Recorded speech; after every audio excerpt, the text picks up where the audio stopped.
Yo, what's up guys? Teacherpaul over here, and today we are going to Bratislava. This is where Onka is from. Bratislava, the capital of Slovakia. So Onka33 is her username, and she has been a member for 3 months now. So she is from Bratislava, and here's what she says. The only capital city in the world directly bordering two other states, Hungary and Austria. There was a Limes Remanus checkpoint at what is now the southern part of the city.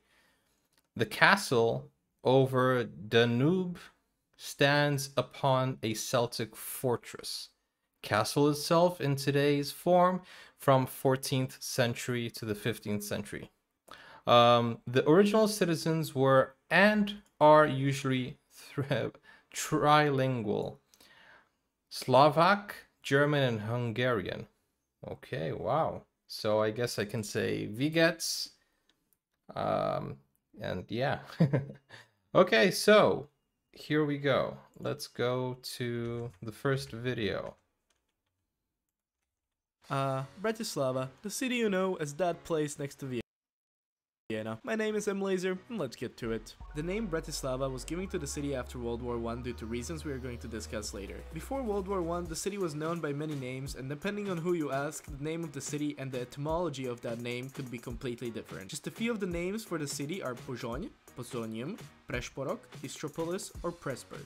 The name Istropolis comes from mostly Greek, but also Latin, and it simply means Danube city. The most used name for the city throughout history is Pressburg, which is Austrian. It comes from an abbreviation of an old version of the name Breslausburg, which literally means all too Castle fast. of Breslau, who was a historic owner of the castle. The Slavic name for the city, Prešporok, comes from the name Pressburg, which was modified by the Slovak language. However, Hungarian sources claim the city is named Pozsony, which according to them was the name of the owner of the castle, or maybe it was the name of the King Saint Stephen's great commander who fought in the War of Pressburg, and therefore the city was named after him. They also claim that the names This is a Pressburg very and well-made Prešporok video. are just modified versions of the name Pozsony. However, it may also be that the name Pozsony is vice versa, just Magyarized version of the word Pressburg. There are many sources here that contradict each other, and therefore I'm just going to call the city Bratislava so I and you don't get a headache. Bratislava lays on an important strategical point in Central Europe between the Carpathian Mountains and the Alps on an important trade route on the River Danube. It is also no coincidence that this strategical place on the River Danube is also one of the oldest continuously inhabited places in Central Europe. The first known human settlement in the area was in the Neolithic times, however remnants of Neanderthals and even earlier, word I can't pronounce, were found around Bratislava dating back between 25 to 15 million years ago. The first known fortified settlement in the area was found under today's Bratislava castle dating back to the Neolithic era. By the end of the Bronze Age, the settlement shifted to nearby Devin, where the river Moravia joined the river Danube, and during the Iron Age, it shifted back to the castle hill. During the Iron Age, at the end of the 2nd century BCE, a very important Celtic city was constructed, with a mint and a fort on the castle hill. This city was a major Celtic trade center and economically important to the area. However, around the 1st century CE, due to continuous harassments by the Germanic tribes, the Celts had to flee the area seeking refuge across the Danube in the Roman Empire. From 1st to 5th century CE, without the Celts in the area anymore, Romans tried to expand their power across the Danube, first setting up a small trade post in Stupava, and then trying to build baths in Dubravka. However, due to internal struggles and Germanic tribes, most of these attempts were unsuccessful. In the 5th to 6th century, during the migration period, Slavs arrived to the area and created the basis for the forts we see in the area today. At the end of the 6th century, however, the Eurasian Avars came and threatened the Slavic settlements. In these desperate times, the Slavs in the area rallied behind a skilled merchant, Samo, and with his help, they managed to drive out the Avars and establish a first Slavic political entity around the region of Bratislava and Nitra. Sadly, after Samo's death, the kingdom fell apart. From 8th century until really 907, fast. Bratislava Castle as well as Devin Castle were important centers of Principality of Nitra, which was part of the Great Moravian Empire. After the fall of the Moravian Empire around 10th century, Bratislava came under the control of the Hungarians. Because of Bratislava's strategic position, it became a site of frequent attacks and battles, and therefore the castle became one of the best fortifications in Hungary along with the city, and a place of frequent stay of Hungarian kings. In the following years, Bratislava is a stage for numerous, and I mean countless of battles, during which the city changes hands between Hungarians to HRE to Hungarians to Bohemia to Hungarians, then paused for the Crusades, during which in the 12th century warriors gather in Bratislava to start of the Third Crusade. In the 15th to 16th century, the Hungarian kingdom declines and suffers major major losses to the Ottomans. During this time, the Hungarian kingdom also fell under the rule of the Habsburgs, and the capital of Hungary was moved to Bratislava, where for almost 300 years, the Habsburgs were crowned as the Hungarian kings. This was the height of Bratislava's power, during which it expanded tremendously thanks to Austrian immigrants and Hungarians fleeing the Ottoman conquest. As the seat of Hungarian kings, Bratislava was the administrative heartland of Hungary, and because of that, it grew in wealth,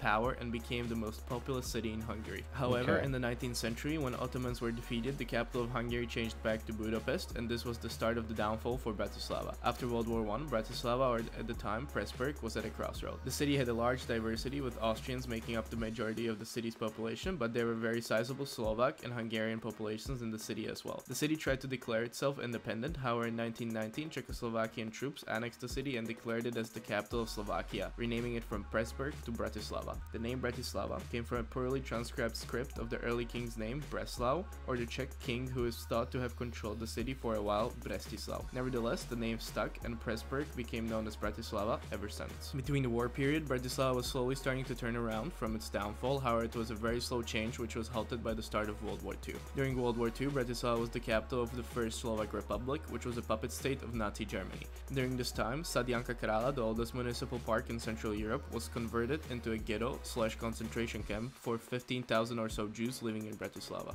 After World War II, Bratislava came under the control of the communists, during which it very slowly rebuilt due to ineffective communist reform. However, a new area of the city was built during this time, Petržalka. After the fall of communism and the split of Czechoslovakia in 1993, Bratislava became the capital of the Slovak Republic. Bratislava now is the seat of a corrupt government which had overseen a very poor distribution of the state's wealth after communism and is accused of numerous money laundering schemes. Nevertheless, in the past few years, Bratislava underwent a large expansion and hopefully will remain strong into the future.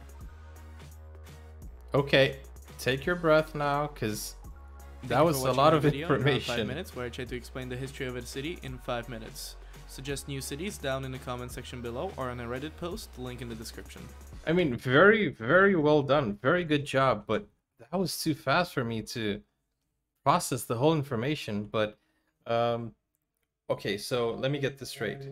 Bratislava was the capital of many different places, from what he said. And then it finally became the capital of Slovakia. And well, yeah, basically a lot of history went down, and it's mostly made up of Germans and Austrians, and that's why they're trilingual, because of the mix and because of the states, right? So immigration took hold of the city, and that's what it is today. About the government being corrupt, I can't speak to that. I don't know any of that. Maybe not. You guys know. Let's go to the next one.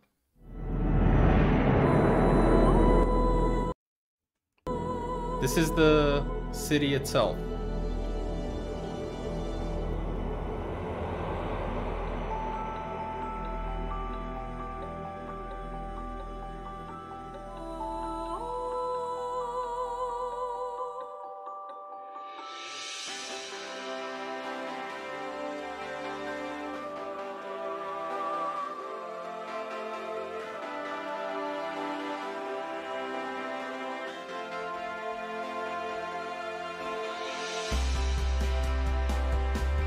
Very beautiful architecture, very old, let's say.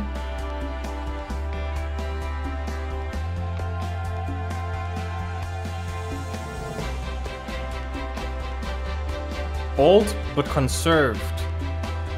Just the structure is old style.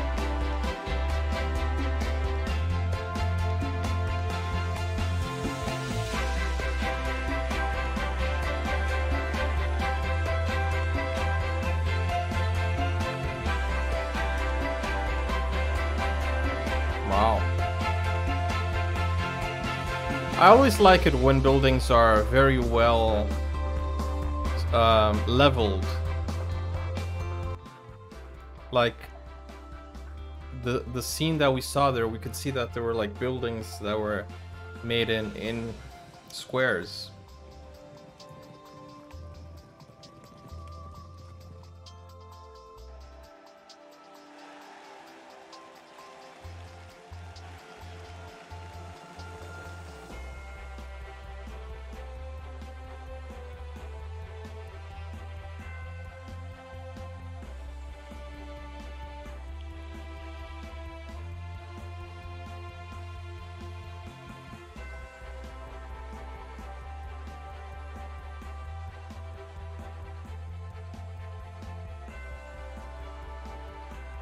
Wow.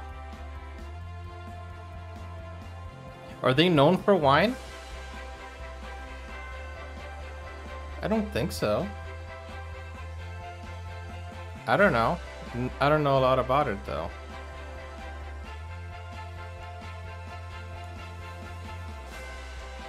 Oh, the orchestra.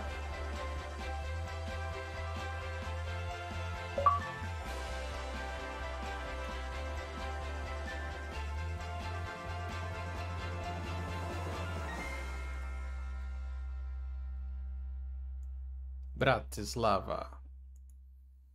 Beautiful place. Okay, so we have one more video. This is best things to do in Bratislava, the honest guide. Hello and welcome to Bratislava.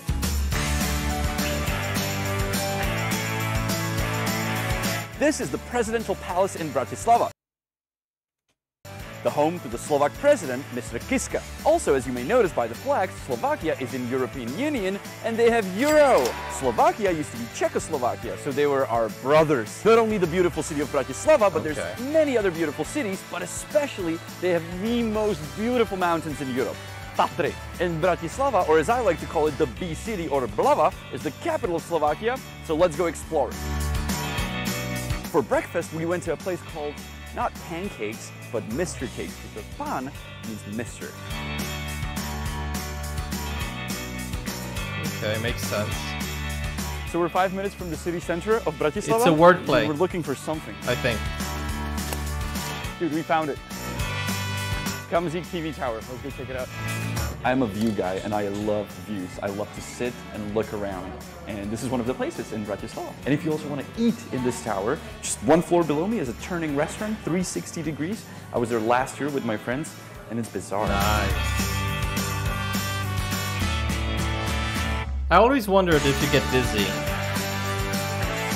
And since I told you that I am a view guy, we had to go up to the Ufo Tower up on the bridge with amazing view of Bratislava. It'd be better if you come here for sunset or even better at night, because at night it looks stunning.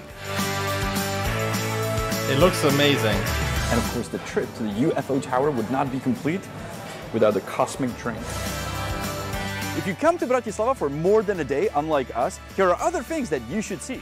Gevin Castle, Fresh Market, the upside-down pyramid of the national radio. And if you have the time, get out of Bratislava and go to Tatras. And last but not least, the Slovak girls. I know I keep mentioning it, but dude, like, you can come to Bratislava on a plane, on a boat from Vienna on the river, which is pretty cool, or you can come by train like we did. You just gotta be careful. At the train station, the taxi drivers will charge you more than 20 euros just to take you down the street. So be very careful. Moving around Bratislava is quite easy because this is the downtown. It's very small. You can walk around wherever you want. Since we did some trips out of the city, we actually took an Uber because it's extremely cheap. We rarely recommend you a place to stay, but you should stay here. This hotel gallery is right next to the train station. I actually slept here and we had the top room. So try to get that one. It has a good view. It looks nice. Street here in Bratislava will give you various choices of where to eat. For example, Govinda, a great vegetarian place, but we're having something Slovak today. These are halušky, which is potato dumplings with goat cheese, a very traditional Slovak dish that Slovaks are not so crazy about, but we Czechs go crazy about it whenever we visit Slovakia. Do not mistake Slovak pub with Slovak house. With the masses of tourists coming to Bratislava, the city is learning something from its older sister Prague, and that is to cheat people. Oh wow, want to have a ketchup for 3 euros? Or Why do you people want to feel like having fries for 5 Wait euros? a second. Wait a second. Ketchup for 3 euros? Lovely rooftop place. Why do with, people great do that? beer and burgers for like 7 euros. They take advantage of, you know, tourists. Dude, let's see if we can make him laugh. Hey, you want to hear a knock-knock joke?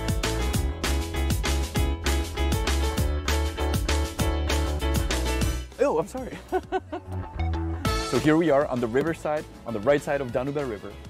It's absolutely stunning. You can visit any of these ships. That's actually a brewery. This is where we partied last night on a wedding. And this place actually has a concert every day throughout the summer. So check them out.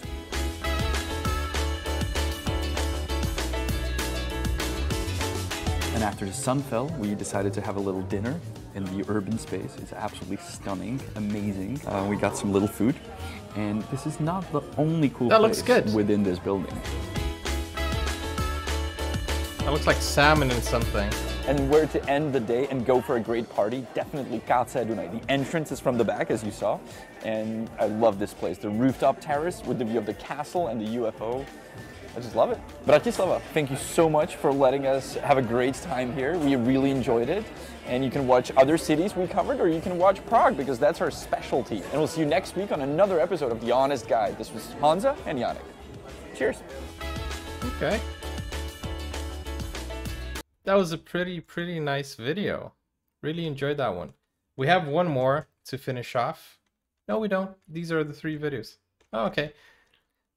We have seen 3 videos of Bratislava. Okay, guys. So, thank you, Onka, for suggesting Bratislava. As you guys saw, it's a very, let's say, diverse country. It had, well, not country, the city has 3 different peoples, and you know, they speak 3 different languages, and I'm sure they have more immigrants there. It's a nice place. We saw that you can do a lot of stuff there, and hey, I really enjoyed myself watching Bratislava. What about you guys? And that overview, that turning restaurant, that looks like a great place to, you know, go on a romantic dinner, and you know. Well, guys, I hope you guys enjoyed it. I will see you on the next video. Peace out, keep it real, take care now, bye-bye.